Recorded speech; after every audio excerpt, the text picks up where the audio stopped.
Hi viewers, మనం ఈరోజు మన పెన్ డ్రైవ్ని బోటబుల్ పెన్ డ్రైవ్గా ఎలా మార్చుకోవాలో చూద్దాం. మనం పెన్ డ్రైవ్ ద్వారా ఓఎస్ ఇన్స్టాల్ చేయాలంటే ముందుగా మన పెన్ డ్రైవ్ని బోటబుల్ పెన్ డ్రైవ్గా మార్చుకోవాల్సి ఉంటుంది. అది ఎలాగనే చూద్దాం. ముందుగా మీరు మీ సిస్టమ్కి పెన్ డ్రైవ్ కనెక్ట్ చేసి ఉంచండి. నేను ఆల్రెడీ నా పెన్ డ్రైవ్ని కనెక్ట్ చేసి ఉంచాను. మనం పెన్ డ్రైవ్కి విండోస్ 7 కానీ 8 కానీ 10 కానీ దేనైనా బూట్ చేసుకోవాలనుకుంటే మినిమం 8 GB పెన్ డ్రైవ్ అయి ఉండాలండి. ఎందుకంటే మన ఓఎస్ కెపాసిటీ వచ్చేసి 4 GB పైన ఉంటుంది కాబట్టి 8 GB పెన్ డ్రైవ్ అయితే కంఫర్ట్గా ఉంటుంది. ఇప్పుడు మన పెన్ డ్రైవ్ని ఎలా బోటబుల్గా మార్చాలో చూద్దాం. ముందుగా మీరు మీ స్టార్ట్ మెనూ ఓపెన్ చేసి సెర్చ్ బార్లో CMD అని టైప్ చేయండి. CMD అని టైప్ చేసి ఎంటర్ ప్రెస్ చేయండి. ఎంటర్ ప్రెస్ చేయగానే మీకు కమాండ్ ప్రాంప్ట్ అనేది ఓపెన్ అయ్యింది, చూశారు కదా. ఇక్కడ మీరు డిస్క్ పార్ట్ అని టైప్ చేయండి. పార్ట్ అని టైప్ చేసి ఎంటర్ ప్రెస్ చేయండి. మీరు ఇంకో కమాండ్ ప్రాంప్ట్ ఓపెన్ అవుతుంది, చూశారు కదా, డిస్క్ పార్ట్ అని. ఇక్కడ మీరు లిస్ట్ డిస్క్ అని టైప్ చేయండి. లిస్ట్ ప్లస్ డిస్క్ అని టైప్ చేసి ఎంటర్ ప్రెస్ చేయండి. ఇక్కడ మీరు లిస్ట్ డిస్క్ అని ఎప్పుడైతే టైప్ చేస్తారో ఇక్కడ మొత్తం మీ కంప్యూటర్లో డిస్క్లని చూపిస్తుంది, చూసారు కదా. వీటిలలో మన పెన్ డ్రైవ్ ఏదనేది మన పెన్ డ్రైవ్ యొక్క కెపాసిటీని బట్టి ఐడెంటిఫై చేయొచ్చు. 5 నా హార్డ్ డిస్క్లు, డిస్క్ 3 అనేది మన పెన్ డ్రైవ్. చూసారా, ఇక్కడ 7 GB పైన ఉంది. సో మన పెన్ డ్రైవ్ యొక్క కెపాసిటీని బట్టి ఇక్కడ మన పెన్ డ్రైవ్ ఏదనేది ఐడెంటిఫై చేయొచ్చు. ఇప్పుడు మన వీటిలో మన పెన్ డ్రైవ్ ఏదనేది సెలెక్ట్ చేయండి.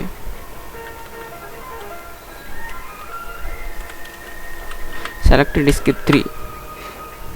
మనం ఇప్పుడు సెలెక్ట్ చేసుకున్న డిస్క్ని క్లీన్ చేయండి. క్లీన్ అని టైప్ చేయగానే ఇక్కడ వచ్చింది కదా, disk part succeed in cleaning the disk అని. ఇప్పుడు క్రియేట్ పార్టీషన్ ప్రైమరీ.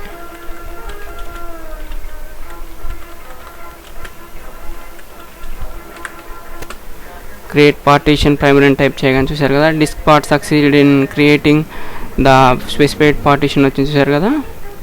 ఇప్పుడు మీరు క్రియేట్ చేసిన పార్టీషన్ని సెలెక్ట్ చేసుకోండి. సెలెక్ట్ పార్టీషన్ 1 అని టైప్ చేసి ఎంటర్ ప్రెస్ చేయండి. చూసారు కదా, partition 1 is now the selected partition వచ్చింది కదా. ఇప్పుడు మీరు సెలెక్ట్ చేసిన పార్టీషన్ని యాక్టివ్ చేయండి. యాక్టివ్ అని టైప్ చేసి ఎంటర్ ప్రెస్ చేయండి. Disk part marked the current partition as active అని వచ్చింది కదా. ఇప్పుడు మీరు సెలెక్ట్ చేసిన పార్టీషన్ని ఫార్మాట్ చేయండి. Format space FS equal to NTFS space quick అని టైప్ చేసి ఎంటర్ ప్రెస్ చేయండి. ఇప్పుడు మీ పెన్ డ్రైవ్ అనేది ఫార్మాట్ అవుతుంది. దీనికి ఒక ఫ్యూ మినిట్స్ పడుతుంది.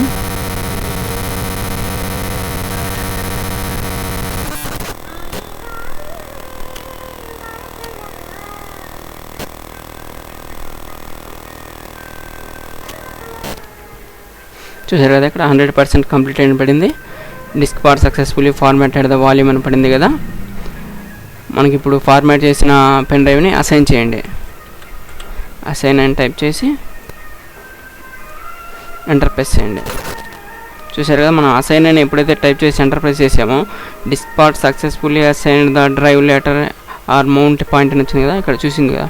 ఇక్కడ వెంబడే మన పెన్ డ్రైవ్ మళ్ళీ రీఇన్సెట్ అయి చూపించింది. సో ఇప్పుడు ఎగ్జిట్ అవ్వండి.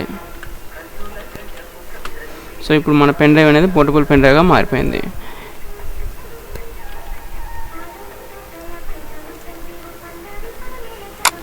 ఇప్పుడు మీరు చేయాల్సింది ఏంటంటే మీ విండోస్ 7 DVD కానీ 8 DVD కానీ 10 DVD కానీ ఆ DVDలోని ఫైల్స్ అన్నీ మన పెన్ డ్రైవ్లో కాపీ చేయండి. నేను ఆల్రెడీ నా విండోస్ 7 DVD నా DVD రైడర్లో పెట్టేస్తున్నాను. ఇప్పుడు ఈ DVDలోని ఫైల్స్ అన్నీ కాపీ చేసి మన పెన్ డ్రైవ్లోకి పేస్ట్ చేస్తాం.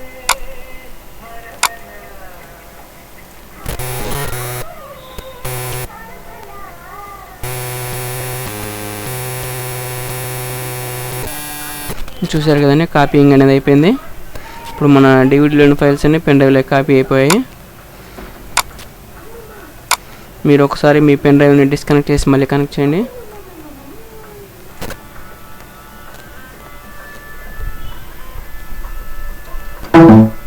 ఇప్పుడు నా పెన్ డ్రైవ్ని మళ్ళీ కనెక్ట్ చేస్తున్నాను. చూసారు కదా, మళ్ళీ చూపించింది పెన్ డ్రైవ్. ఇప్పుడు చూసారు కదా, ఈ పెన్ డ్రైవ్ అనేది ఇంతకుముందు మన పెన్ డ్రైవ్ మామూలుగా చూపించింది. ఇప్పుడు చూడండి, పక్కన విండోస్ సింబల్ పడి ఇప్పుడు మన పెన్ డ్రైవ్ పోర్టబుల్ పెన్ డ్రైవ్గా మారిపోయింది. ఇప్పుడు ఈ పెన్ డ్రైవ్ని యూజ్ చేసుకొని మనం ఓఎస్ ఇన్స్టాల్ చేసుకోవచ్చు. సో ఈ విధంగా మన పెన్ డ్రైవ్ని పోర్టబుల్ పెన్ డ్రైవ్గా మార్చుకోవచ్చు. Okay, thank you viewers, thanks for the watching. ఈ వీడియో మీకు నచ్చినట్లయితే సబ్స్క్రైబ్ చేసుకోండి. సబ్స్క్రైబ్ చేసుకోవడం వల్ల మా ఛానల్ యొక్క లేటెస్ట్ అప్డేట్స్ అన్ని మీ మెయిల్కి పొందగలరు. Thanks for the watching. ఈ వీడియో మీకు నచ్చినట్లయితే లైక్ చేయండి, మీ ఫ్రెండ్స్కి షేర్ చేయండి, మీ అభిప్రాయాలను సూచనలు కామెంట్స్ రూపంలో తెలియచేయండి.